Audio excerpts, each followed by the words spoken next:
I hate crime.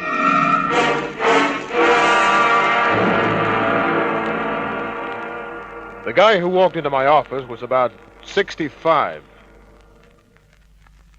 When I offered him a chair, he acted as though he didn't hear me. Kept wetting his lips. Once he opened his mouth to say something,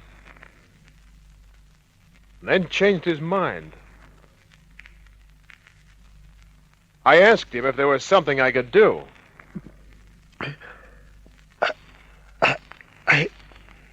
You treat all your cases in confidence? That's right. Just how much knowledge do you require before accepting a case? Well, I look at it this way.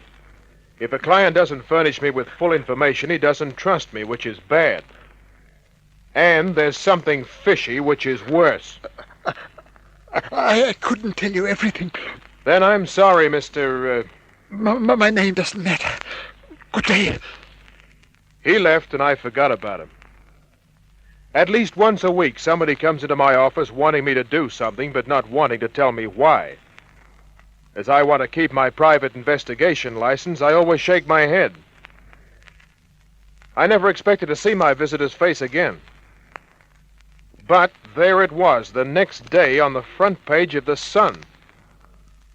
His name was James College, and he'd gone off a cliff. I read further. The cliff was 100 feet high, and he'd landed on a rock.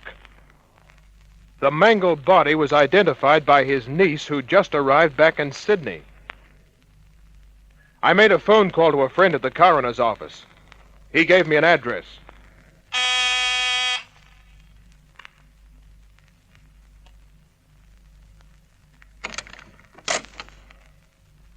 Miss Madge Collins? Yes? My name is Larry Kent. I'm a private investigator. Please come in. Thanks. What is it, Mr. Kent? This is your uncle's house, isn't it? Yes. How long have you been living here? A month. Since I left the States to take a job here. Why do you ask these questions? Yesterday, your uncle came to my office. He looked scared, worried. Did he hire you? I think he wanted to, but he changed his mind. I don't understand. Neither do I. That's why I've come to see you. Me? Do you think your uncle jumped off that cliff? Well, He was worried, I know. About what? I asked him once or twice if anything was wrong. He said no. Uh-huh. What did your uncle do for a living? He was retired. He had had some sort of job with the government. Doing what? I don't know. I rarely saw him until I came to Sydney. I see. Mr. Kent, you don't think he was murdered? I don't know. But I wish I knew why he wanted to see me. Excuse me. Good afternoon, Reg.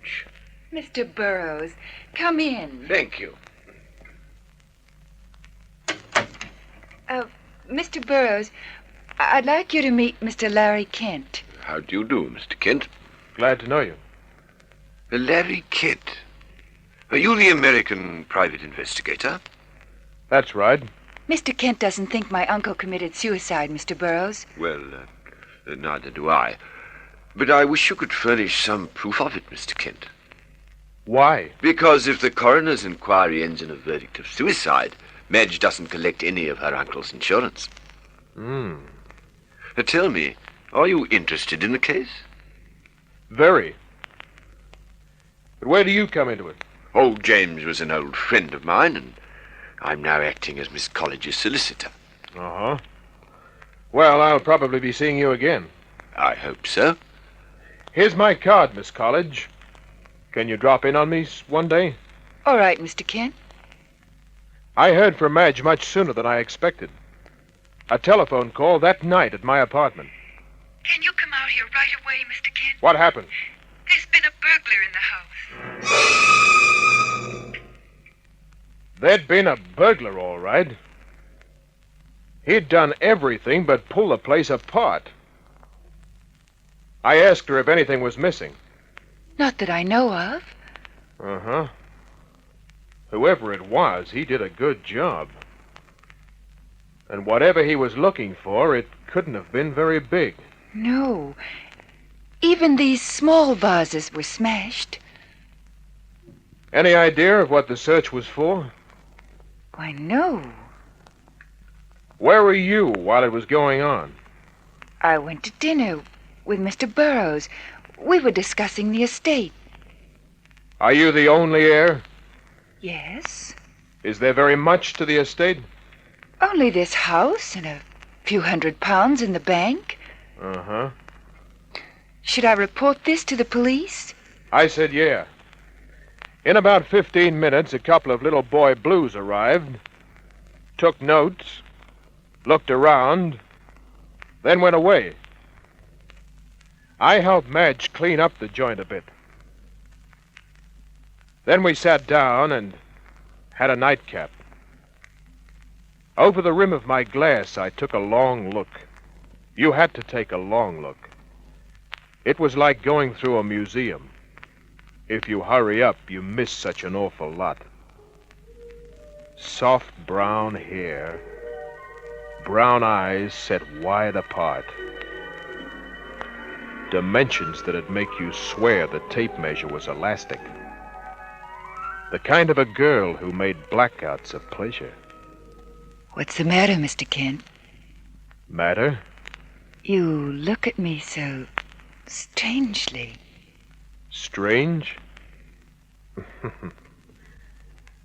That's the most natural look I've got. But I'd better get along. When will I see you again? Soon.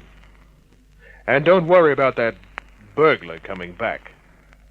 One of these cops will be guarding you all night.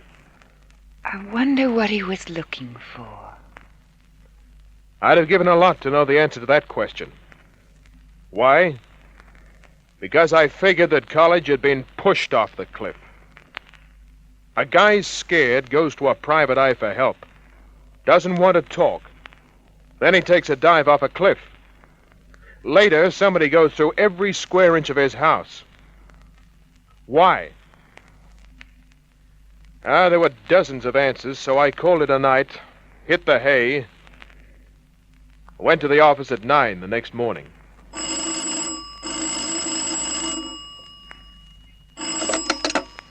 Larry Kent, Private Investigation. Inspector Daniels here. What's on your mind, Inspector? I want you to come down to my office right away. Right away? Right away. I went. There was somebody else in the inspector's office. A tall, thin, distinguished-looking character in tweeds. Larry Kent, Sir Roger Manning. How do you do, Mr. Kent? How are you? I'll leave the two of you alone. Sit down, Mr. Kent. Make yourself comfortable. Thanks. I've just been reading a report of the death of James College and subsequent events. Uh-huh. The interesting point is the search of Miss College's home yesterday. Oh? Why is that interesting? Well, it leads me to believe that James College did not fall off the cliff, didn't jump off, but was pushed. What has that got to do with me? Perhaps nothing. Then what has it got to do with you and me? A good question. I'm a member of security police. Oh? You understand that all we say in this room is confidential? Right. Well, here's the story. James College, until 6 months ago, was working on new radar developments. Ah, radar. Yes, I can't tell you the exact nature of his work. All I can say is that it was extremely important. But his niece told me he was retired. Yes, he was. On doctor's orders. His heart. I think I get it. You figured he had something to sell, some information he took with him, huh? I don't exactly say that. But it is a possibility. What do you want me to do, Sir Roger? Well, now, you were with Miss College when the police arrived to investigate the apartment burglary. Yeah. I want you to tell me all that you know about the case. I told him about College's visit the day before he ended up at the bottom of the cliff. Sir Roger sat on a corner of the inspector's desk, looking at me all the while. When I finished, he nodded his head. Yes, Mr. Kent, I'm prepared to believe you. Thanks. Yes. Tell me, what do you think of Miss College? She's an education. Yes. You'll be seeing more of her? Oh, I think so. Good. Now, you could be of great help to us. How? By keeping your eyes open, by reporting anything that seems interesting. You see, College had access to information that one foreign power would pay very much to own. I'll play ball, Sir Roger. Yes, I'm sure you will, Mr. Kent. Where can I contact you? You can ring Inspector Daniels. I spent the rest of the day at the office, rang Madge, had dinner with her, got to know her better, and arrived back at my place just before midnight. I didn't see the other guy, I felt him, just as I turned the key in the lock. Then as I turned, I saw him. He came from the darkened end of the hallway. He didn't say a word. Just pointed to the door. I opened it. He pointed again. I put on the light. Walked in. He closed the door behind him. Pointed to a chair this time. I sat down. So did he. And all the while, the gun was pointed at my stomach.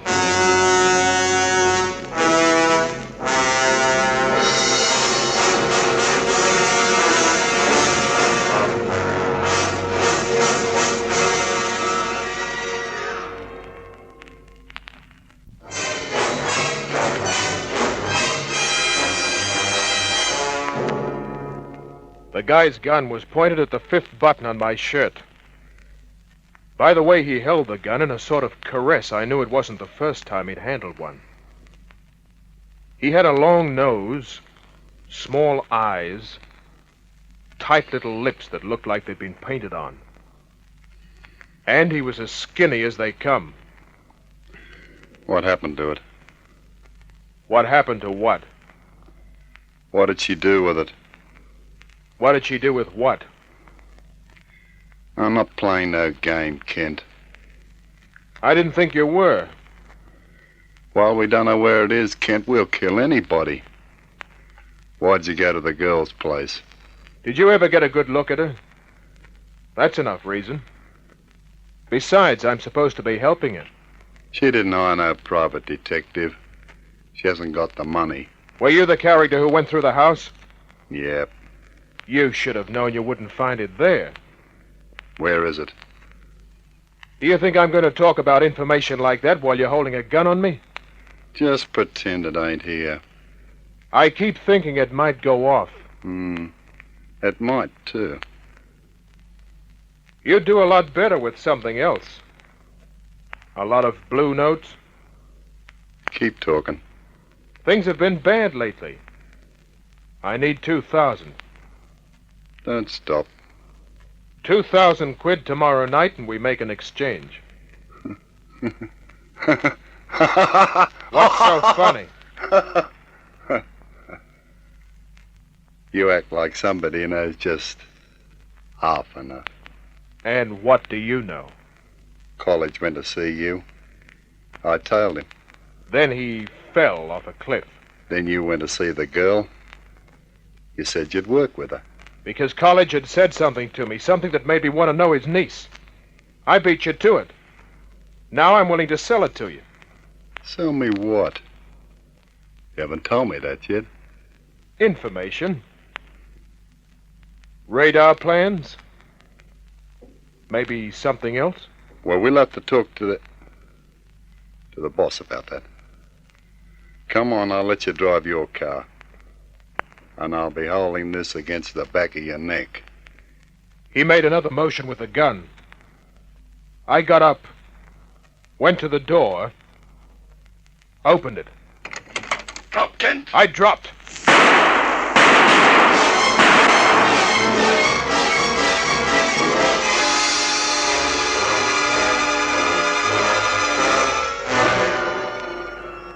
Half an hour later, we were at headquarters again. He's dead. Yeah. A pity. Yes, I was hoping that he wouldn't try to shoot it out. I wanted him alive. Then why didn't you wait? You could have tailed us. He said he was taking me to his boss.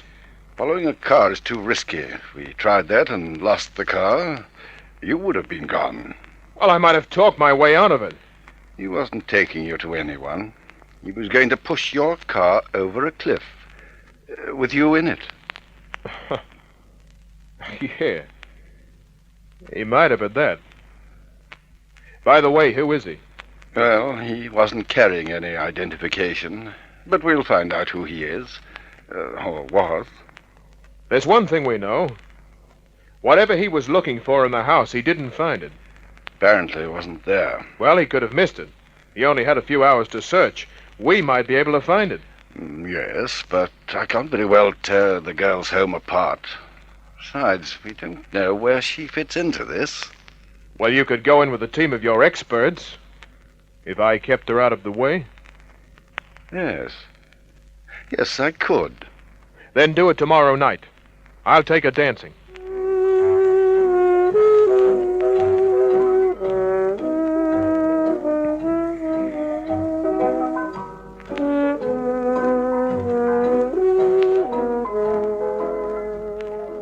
You seem very anxious for me to come tonight.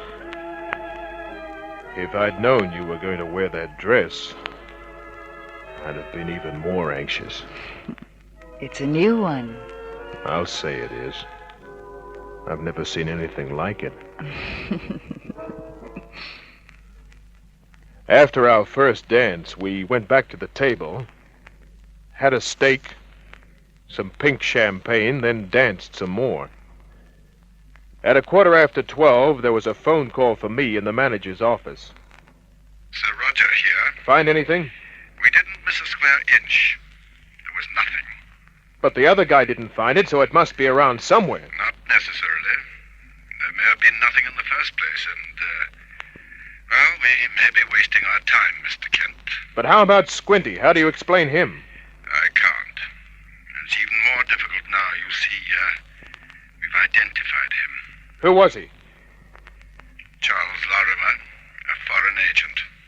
Uh-huh. Well, there's nothing further that we can do tonight. You can take Miss College home any time you like. I mean, everything at the house is in order. Good night. Good night. I went back to the table. Soon after, Madge and I left. But I didn't take her straight home. It's a beautiful night. Can't we go for a drive? So we went for a drive. I parked on a lonely headland, right near the ocean. Then I turned on the radio, real low. And we sat back, made ourselves comfortable, and became better acquainted. It's nice here. Yeah. And you've been nice. All the while. Yeah, but I haven't been getting anywhere. On the case, you mean? I wasn't thinking about that. Perhaps you haven't been trying hard enough. Well, nobody can say I'm not a trier. Larry.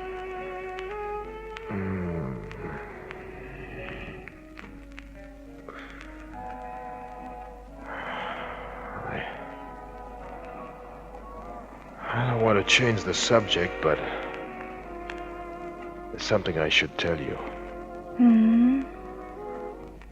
Yeah, about 15 security men went through your house tonight, looking for what the other guy might have missed.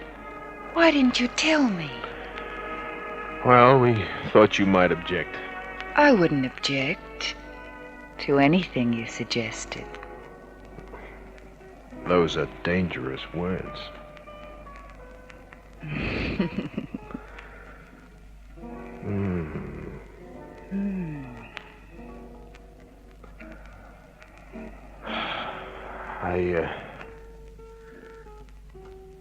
I wonder what Lorimer was looking for. Can't you forget about that? Wasn't in the house. Who's Lorimer? I turned off the radio. Then I told her about Lorimer's visit. I went even further. I broke my promise to Sir Roger and let her know just what had been suspected of her uncle. I figured she had a right to know. Then security thinks he may have been selling information?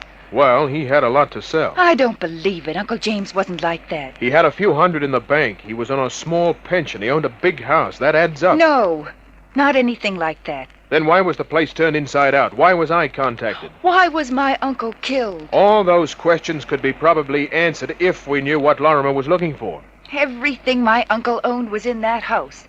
Everything but a bunch of keys. Keys?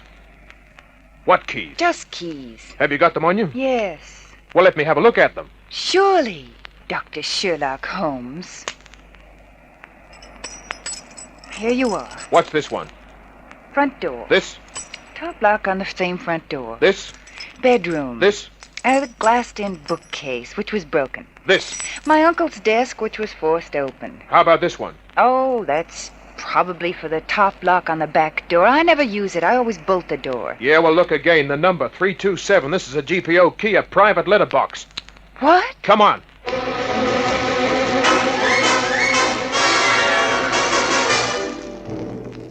An hour later, Sir Roger had been pulled out of bed, some strings had been tugged, and the GPO opened a door. The key fitted a box numbered 327. Inside was one bulky envelope. Later, in the privacy of an office at headquarters, Sir Roger had that envelope in his hands. It's addressed to Maxwell and Company. Probably a phony address. Well, we'll see in a moment. Inside the envelope were some drawings full of technical terms. And there was also a letter and a wad of 5-pound notes. To whom it may concern, when the contents of this envelope are seen, I will most probably be dead. My story is simply this. I needed money and decided to sell secret information. But suddenly I've changed my mind. I have nowhere to turn, so I mail this to a GPO box used by a friend who will be away for some month. He trusted me with the key to pick up any mail that may come for him. Attached is the information, also the names of the two men and the money they paid me, signed James College. And the names? The names. Charles Lorimer, who called on you, and William Burroughs. Madge's solicitor. Yes. Well, I think I'll go and get him. He meant it, too. He got Burroughs. Madge eventually got her uncle's insurance. And me? Larry. I got the best end of the deal. Good night.